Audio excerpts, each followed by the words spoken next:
উচ্ছে চাষের পরিস্থিতি কেমন? ভালো নয়, শুকে যাচ্ছে, ফল শুকে যাচ্ছে। এরকম এরকম ফল হচ্ছে, এই ছোট ছোট ফল দিয়ে সব শুকে যাচ্ছে এক ধার থেকে। কোনো সার, কোনো ওষুধ টিকছে না, কোনো ওষুধে কাজ হচ্ছে না। তার মানে কি উচ্ছে বছর সেই মতো চাষ হয়নি? উচ্ছে চাষ হয়েছে প্রচুর, ব্যাপক চাষ, কিন্তু ফসল নেই। তাতে তো চাষিরাই তো চাষিরা 300-400 মাদায় ওই 30 কিলো, 35 কিলো, 20 কিলো, 15 কিলো এরকম মাল উঠছে।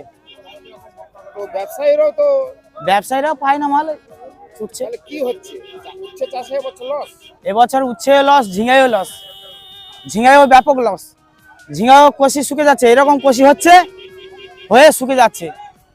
এমনটাই হচ্ছে কেন বুঝতে পারছেন? এত সার, এত দামি দামি সব হাই-ফাই সার দিচ্ছি, ওষুধ ব্যবহার করছি, হাই-ফাই বয়ের ওষুধ দিচ্ছি, কোনো ওষুধ কাজ করলো না, কোনো ওষুধ কাজ করছে না।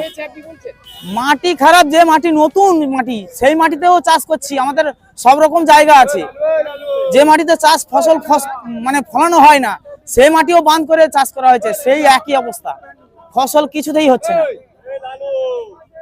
আপনারা পরামর্শ নিয়েছেন কৃষি যারা দায়িত্ব রয়েছে? পরামর্শ অনেকে গেছে, দিয়েছে, কিন্তু ওষুধপত্র দিয়েছে, মেরেছে, কোনো কাজ হয়নি, কোনো কাজ হয় না। তাহলে তো চাষিদের সমস্যায় পড়তে হবে। সমস্যা আমাদের 2000-2500 মাদা, এই তো মার্কেটে এসছি, মাল নেই, অল্প মাল। তার মানে আগামী দিনে চাষিরা ফসল না ফলালে তাহলে ব্যবসায়ীরাও যেমন লসের খাতায় থাকবে, চাষিরাও তো লস খাবে। একদম লস, পুরা লস, পুরা লস, শেষ, একদম শেষ হয়ে গেছে এবছর।